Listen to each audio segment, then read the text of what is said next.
Hello, नमस्कार दोस्तों। मैं हूं अमरजीत सिंह और आप देख रहे हैं डेवलपर दुनिया यूट्यूब चैनल। तो फ्रेंड्स, आज की क्लास में मैं आपको मल्टी स्टेप फॉर्म बनाना सिखाऊंगा। तो जैसे कि आप डेस्कटॉप पे देख रहे होंगे फ्रेंड्स, इसमें ये 3 स्टेप वाला मल्टी फॉर्म है।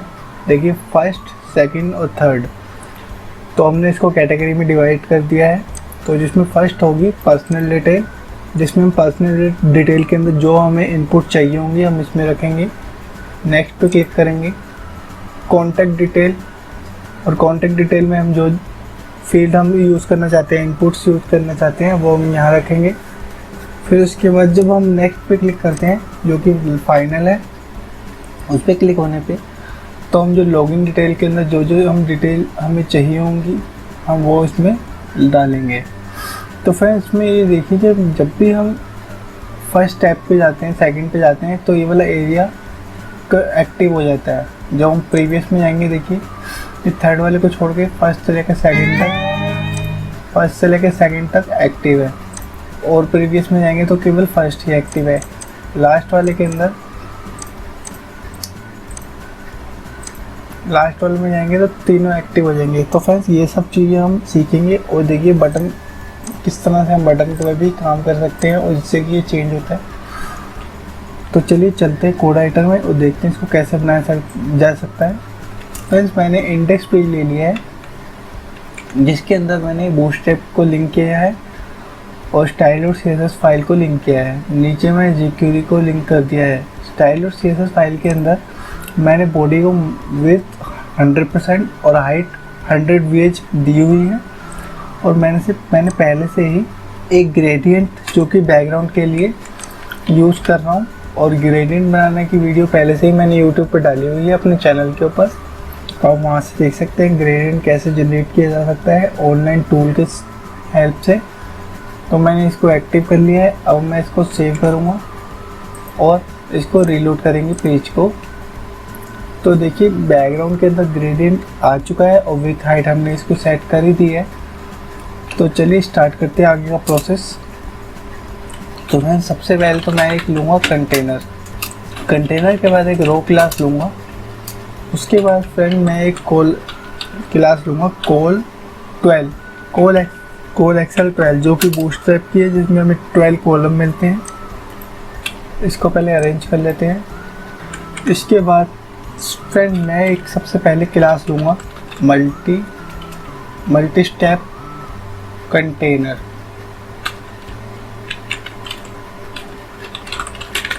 मल्टी स्टेप कंटेनर क्लास ले ली हमने। एक क्लास अब लेंगे multi step form area. Multi step form area के अंदर एक और क्लास लेंगे। पहले मैं इसको कमेंट कर देता हूँ। अब हम एक क्लास लेंगे फॉर्म बॉक्स हमने क्लास ले ली है। फ्रेंड्स, हम इस फॉर्म बॉक्स के अंदर फ्रेंड जैसे कि यहाँ पे आप देख रहे हैं फ्रेंड्स, हम क्या करेंगे, जो हमने एक मल्टी स्टेप कंटेनर लिया, फिर मल्टी स्टेप फॉर्म एरिया लिया, फिर उसके बाद हमने फॉर्म बॉक्स लिया।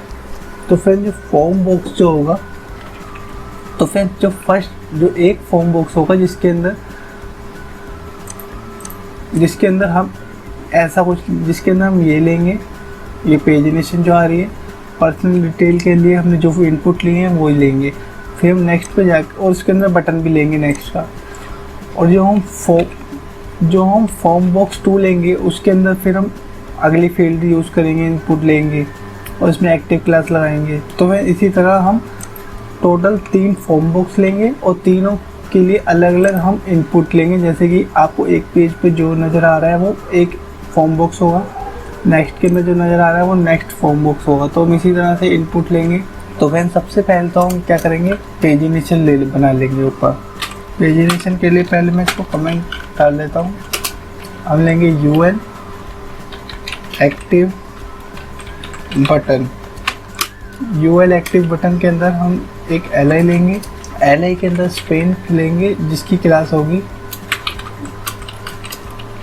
राउंड बटन क्लास के अंदर हम वैल्यू डाल देंगे 1।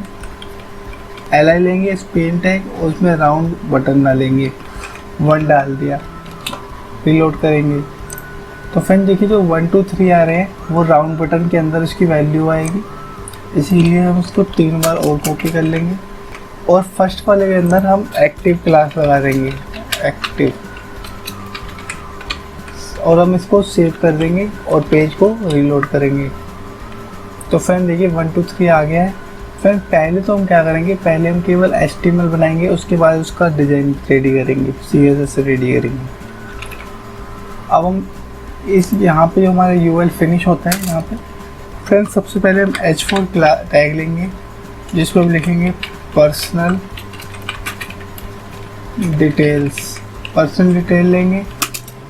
फ्रेंड्स ये वाला टेक्स्ट जो है, जो यहाँ पे आ रहा है पर्सनल डिटेल, ये हम यहाँ पे H4 का टैग ले रहे हैं, उसके अंदर इसका टेक्स्ट लिखेंगे। उसके बाद हम एक फॉर्म लेंगे, फॉर्म के अंदर हम फॉर्म ग्रुप नाम से क्लास लेंगे, जिसके अंदर लेबल लेंगे, लेबल के हम नाम डाल लेते हैं फुल नेम। यहाँ हम इनपुट लेंगे, इनपुट होगा इसका टेक्स्ट और क्लास होगी इसकी फॉर्म कंट्रोल। सेव करेंगे। फ्रेंड्स इसी तरह हम सारी फील्ड को यहाँ से ऐसे करके फॉर्म ग्रुप में ही कॉपी करके यहाँ पे मेंशन कर देंगे। तो मैं सीधा कॉपी पेस्ट कर लेता हूँ, जिससे कि टाइम बचेगा। तो फ्रेंड्स मैंने क्या करा है, देखो पहले मैंने कॉपी कर ली है जितनी फील्ड हमें पर्सनल डिटेल में यूज़ करनी है, जैसे कि first name, last name, date of birth और जेंडर। तो मैंने यहाँ सब कुछ लिख लिया है। और फ्रेंड्स नेक्स्ट बटन रखने के लिए हमने एक क्लास लिए, पहले तो बटन रो, उसके अंदर इनपुट टाइप हमने बटन लिए, वैल्यू हमने नेक्स्ट ली है और उसमें क्लास हमने नेक्स्ट ली है, क्योंकि हम ये नेक्स्ट का बटन बना रहे हैं, सबमिट का नहीं बना रहे अभी, सबमिट का लास्ट वाले बनेगा। तो फिर इसी तरह फ्रेंड्स मेरी फॉर्म बॉक्स वाले जो हमारी क्लास है, ये फॉर्म बॉक्स की क्लास है, इसको 3 टाइम रिपीट करेंगे और 3 टाइम उसके अंदर जो यहाँ पे टेक्स्ट आ रहा है और जो ये हमने इनपुट लिए हुए हैं और जो ये बटन है, ये हम कॉपी रिपीट कर लेंगे। और फ्रेंड्स ये आपको ध्यान रखना है कि फर्स्ट वाले में केवल नेक्स्ट नाम का एक बटन होना चाहिए, सेकंड वाले में और थर्ड वाले में प्रीवियस का भी होना चाहिए और लास्ट वाले में सबमिट का होना चाहिए। और फ्रेंड जैसे कि हम प्रीवियस बटन यूज़ करेंगे तो उसकी क्लास हम प्रीवियस यूज़ कर रहे हैं और नेक्स्ट वाले की नेक्स्ट और सबमिट वाले की सबमिट। तो मैं सभी कॉपी पेस्ट करके कोड लिख लेता हूँ। तो फ्रेंड मैंने तीनों फॉर्म बॉक्स को कॉपी कर लिया है, उसके अंदर उनकी फील्ड डाल दी, उसके अंदर हेडिंग डाल दी है।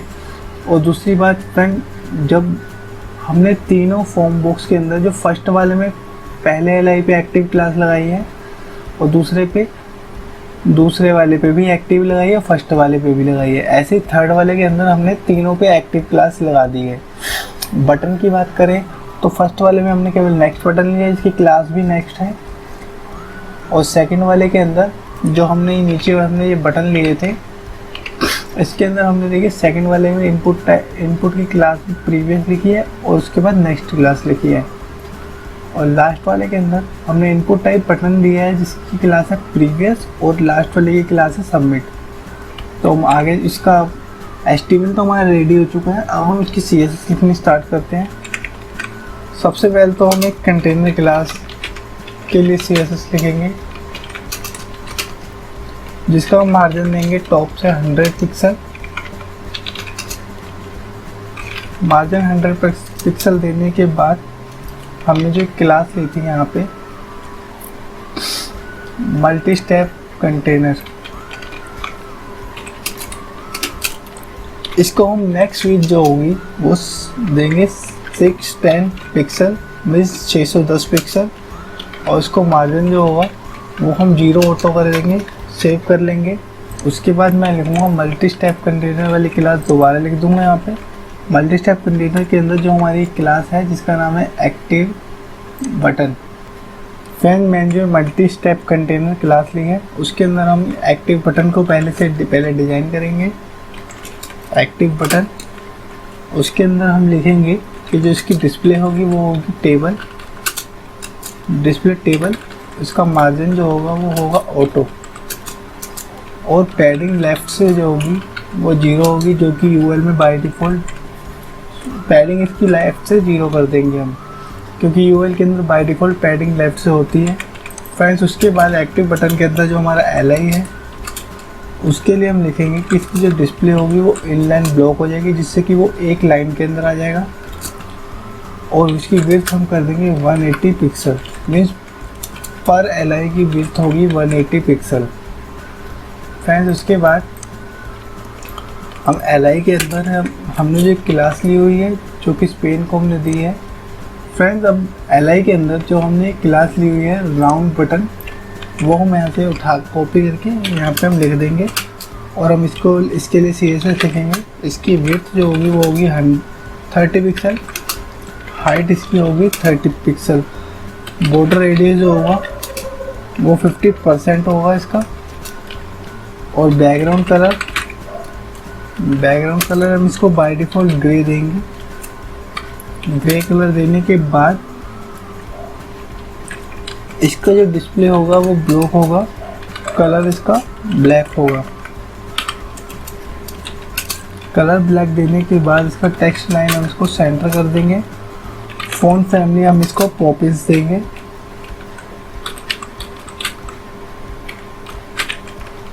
फ़ॉन्ट फैमिली देने के बाद इसका फ़ॉन्ट वेट भी देंगे हम, जो कि होगा 500। लाइन हाइट इसकी हम देंगे 30 पिक्सल, क्योंकि हमने इसकी जितनी हाइट ली थी उतनी ही हम इसकी लाइन हाइट लेंगे। मैक्स विथ इसकी हम देंगे 100%। 100% देने के बाद इसका जो मार्जिन होगा वो हम ऑटो कर देंगे। मार्जिन ऑटो करने के बाद इसकी पोजीशन जो होगी वो होगी रिलेटिव और जेड इंडेक्स होगा 1। सेव करेंगे और पेज को रीलोड करेंगे। तो फ्रेंड देखिए ऐसा कुछ अभी बन के आ चुका है। 1 2 3 देखिए तीनों में आ चुके हैं, जिसमें पीछे ग्रे कलर का बैकग्राउंड आ गया और ब्लैक कलर का टेक्स्ट आ गया है।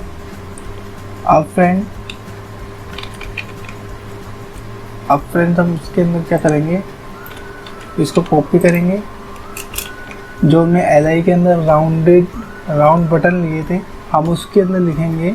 फ्रेंड्स हम क्या कर रहे हैं, हमने जो ये वाली रो जो लाइन से खींची हुई है ये फर्स्ट वाले में हम नहीं यूज़ कर रहे, इसलिए हम यहाँ लिखेंगे कि नोट कोलन फर्स्ट चाइल्ड। हम यहाँ पे लाइन बनाने जा रहे हैं और जो कि केवल फर्स्ट वाले LI को छोड़ के सभी के लिए है, क्योंकि हमने यहाँ पे 3 LI लिए हैं तो हम फर्स्ट वाले में नहीं ऐड करना चाहते। तो राउंड बटन के लिए उसके पहले राउंड बटन के साथ हम डिफ़ॉल्ट लिखेंगे। हम इसकी पोजीशन ले लेंगे एब्सोल्यूट। पोजीशन एब्सोल्यूट लेने के बाद इसको कंटेंट हम इसको ब्लैंक दे देंगे, क्योंकि हम जो आपको पता ही है आप बिफोर यूज़ कर रहे हैं तो कंटेंट यूज़ करना पड़ेगा। इसकी विड्थ हम लेंगे 154 पिक्सल, हाइट लेंगे इसकी 3 पिक्सल। बैकग्राउंड कलर इसका हम ग्रे लेंगे। बैकग्राउंड कलर हम वही लेंगे जो हमने बटन के इस यहाँ पे लिया हुआ है, जो सर्कल का लिया हुआ है। लेफ़्ट से इसको -154 और लेफ़्ट से भी हमने उतना ही लिया जितनी हमने इसकी विड्थ ली हुई है। जितनी विड्थ होगी उतना लेफ़्ट से माइनस में रखेंगे। टॉप से इसको 50% कर देंगे और ट्रांसफॉर्म कर देंगे इसको ट्रांसलेट y -50%। -50% करने के बाद इसका जो जेड इंडेक्स होगा वो -1 हो जाएगा। फ्रेंड्स इसी को हम पूरी रो को कॉपी कर लेते हैं और हम यहाँ लिख देते हैं कि जब LI के अंदर एक्टिव क्लास लगी होती है, कि जब LI के अंदर जब एक्टिव क्लास होगी तब ये राउंडेड बटन का जो बिफोर होगा उसका बैकग्राउंड कलर चेंज होके पिंक हो जाएगा।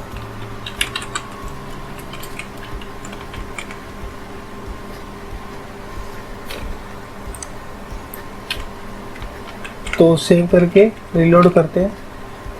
तो फ्रेंड देखिए जैसे कि हमने सेकंड वाले के अंदर यहाँ पे एक्टिव क्लास लगाई हुई थी, फर्स्ट वाले में केवल फर्स्ट पे लगाई थी, सेकंड वाले पे लगाई हुई है। तो उसके अंदर ये स्पेन टैग था तो इसलिए यहाँ पे एक्टिव हो गया है।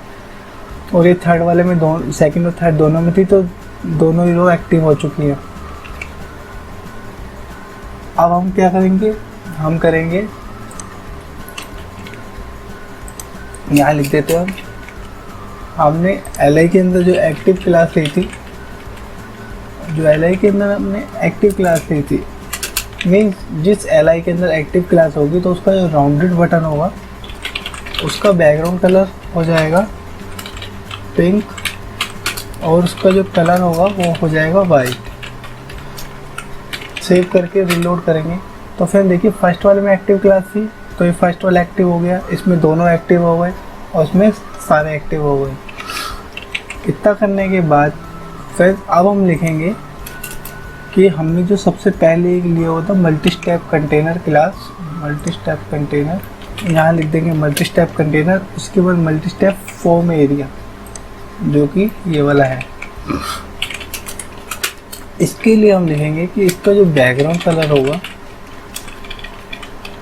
बैकग्राउंड कलर वो हो जाए वाइट। उसी के साथ मार्जिन जो होगा वो टॉप से 30 पिक्सल हो जाएगा।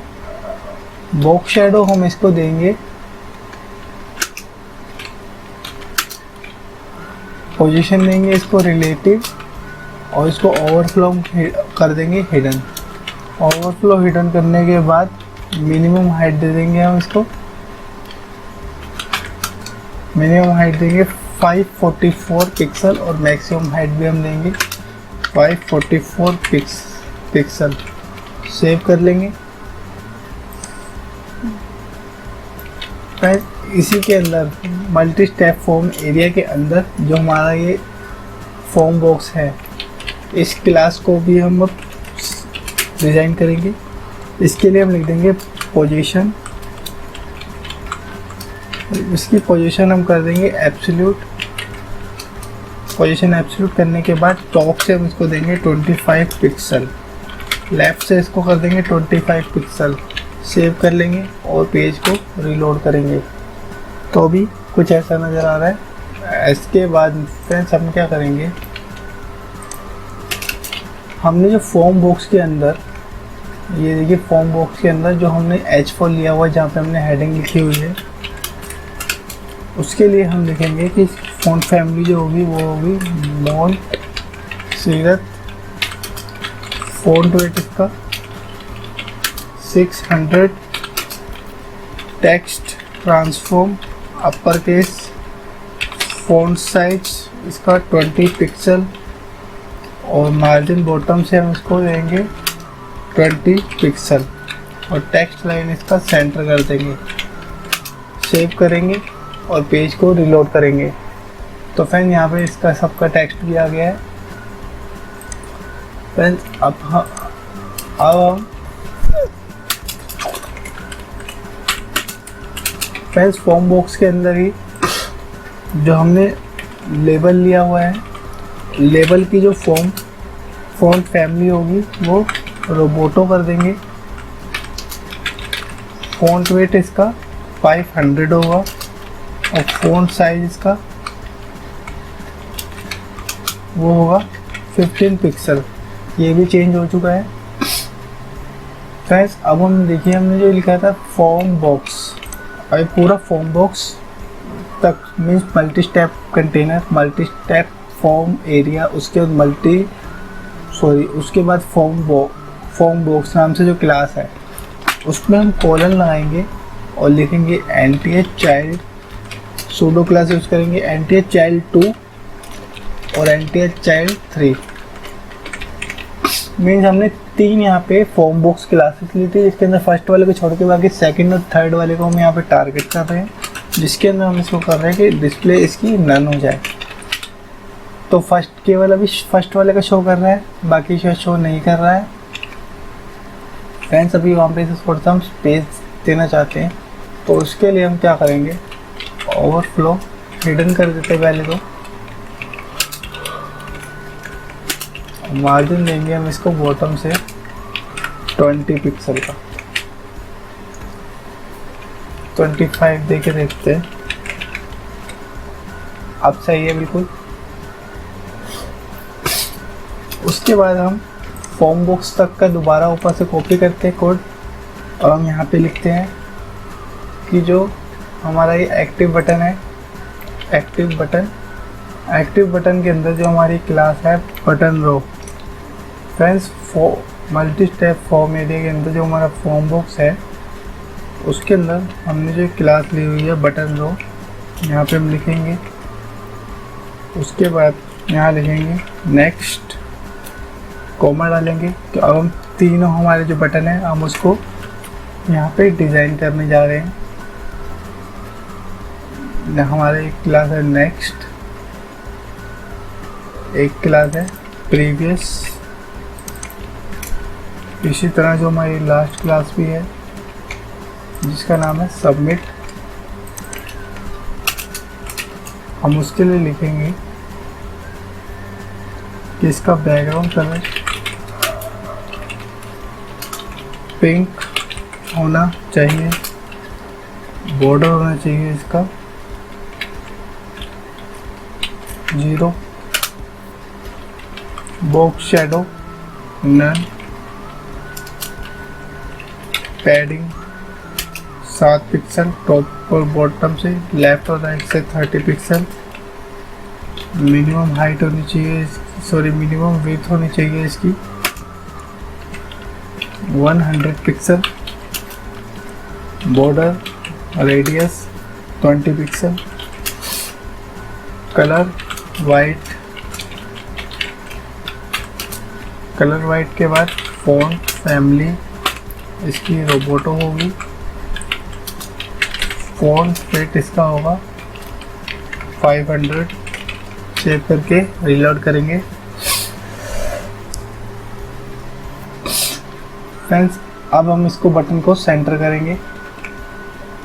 सेंटर करने के लिए हम यहाँ तक का क्लासेस कॉपी कर लेते हैं। बटन रो, जो बटन रो होगा उसकी जो डिस्प्ले कर देंगे हम टेबल, और उसको मार्जिन कर देंगे हम, मार्जिन कर देंगे ऑटो। और इसको जो मार्जिन हम टॉप से देंगे वो होगा 20 पिक्सल। 20 पिक्सल सेव करके हमने रीलोड करा तो देखिए इतना डिज़ाइन रेडी हो चुका है। अब हम फ्रेंड लास्ट हम क्या करेंगे, जो हमने लास्ट वाला जो बटन लिया था जो कि सबमिट का था वो हमने थोड़ा अलग रखना चाहते हैं। तो हम यहाँ पे सबमिट बटन का जो बैकग्राउंड कलर होगा वो हम यहाँ पे चेंज कर देंगे। बैकग्राउंड कलर जो होगा इसका सबमिट का वो होगा पर्पल। सेव करके रीलोड करेंगे तो अभी यहाँ बटन काम करना शुरू नहीं कर रहे, लेकिन हमारा डिज़ाइन रेडी हो चुका है। फ्रेंड्स, अब हम jQuery का कोड लिखेंगे छोटा सा, मैं आपको समझा दूंगा और पहले मैं इसको लिख लेता हूँ। तो फ्रेंड्स, जहाँ पर हमने jQuery लिखी हुई का सीरियल लिंक करा हुआ है वहाँ पे हम स्क्रिप्ट टैग को ओपन और क्लोज करते हैं। फ्रेंड्स, मैंने jQuery का कोड यहाँ लिख लिया है। अब मैं आपको समझा देता हूँ। यहाँ पे लिखिए document.ready का फंक्शन गोल ब्रैकेट, यहाँ करली ब्रैकेट के अंदर हमने कोड लिखा है। तो हमने यहाँ पे लिखा है कि जो मल्टी स्टेप कंटेनर है उसमें form box, multi step container जो कि ये है उसके अंदर फॉर्म बॉक्स, जो कि हमने यहाँ पे 3 बार हमने रिपीट किया है। उसमें जो बटन रो के बाद जो हमारा नेक्स्ट बटन है जो कि ये वाला बटन क्लास जो लिया हमने, उस पर अगर कोई क्लिक करता है तो वो दिस का जो पेरेंट होगा, मीन्स इस बटन का जो पेरेंट होगा जो कि ये पूरा एक फॉर्म बॉक्स है। अब इसका जो फॉर्म बॉक्स होगा वो फेड आउट हो जाएगा फास्ट, और नेक्स्ट रो के अंदर जो दिस का जो पेरेंट होगा फॉर्म बॉक्स उससे नेक्स्ट, मीन्स इस फॉर्म बॉक्स से जो भी नेक्स्ट फॉर्म बॉक्स नाम की क्लास का जो डिव होगा वो फेड इन हो जाएगा फास्ट। मीन्स करंट वाला तो फेड आउट हो जाएगा और नेक्स्ट वाले का फेड इन हो जाएगा, मीन्स शो करने लग जाएगा। इसी तरह हमने यहाँ पे लिखा है कि जब कोई प्रीवियस क्लास पे क्लिक करता है, मीन्स जैसे यहाँ पे प्रीवियस बटन पे कोई क्लिक करता है तो यहाँ पे दिस का जो पेरेंट फॉर्म बॉक्स, मीन्स इस बटन का जो पेरेंट है जो कि ये करंट वाला फॉर्म बॉक्स है, क्लास डिव है, वो उसे तो हाइड करके फेड आउट, उससे पहले वाला जो फॉर्म बुक्स नाम की क्लास है वो उसको यहाँ पे फेड इन कर देगा फास्ट। तो जब मैं इसको सेव करके पेज को रीलोड करूँगा तो देखिए ये बटन बन के तैयार हो चुके हैं और वर्क भी करने स्टार्ट कर दिए हैं। तो जैसे ही मैं चेंज कर रहा हूँ तो आप देखेंगे यहाँ पे भी चेंज हो रहा है, इस सब कुछ चेंज हो रहा है नेक्स्ट वाले से और प्रीवियस वाले से भी। और जब हम सबमिट वाले पे क्लिक करते हैं तो ये दोबारा पहले वाले पे आता है, क्योंकि सबमिट बटन पे जब हम नेक्स्ट सबमिट वाले पे क्लिक करते हैं तो ये फॉर्म सबमिट हो जाता है, इसलिए वापस रीलोड होके पहले वाले पे आ जाता है। तो उम्मीद है आपको ये ट्यूटोरियल अच्छी लगी होगी। अगर इस वीडियो से रिलेटेड आपका कोई सवाल है तो नीचे कमेंट बॉक्स में कमेंट कर सकते हैं। हमारे साथ बने रहने के लिए हमारे चैनल को सब्सक्राइब करें, बेल आइकन को प्रेस करना ना भूलें, जिससे आने वाली सभी वीडियो की नोटिफिकेशन सबसे पहले आप तक पहुंचे। फिर मिलते हैं नई वीडियो में किसी नए टॉपिक के साथ, तब तक के लिए बाय बाय।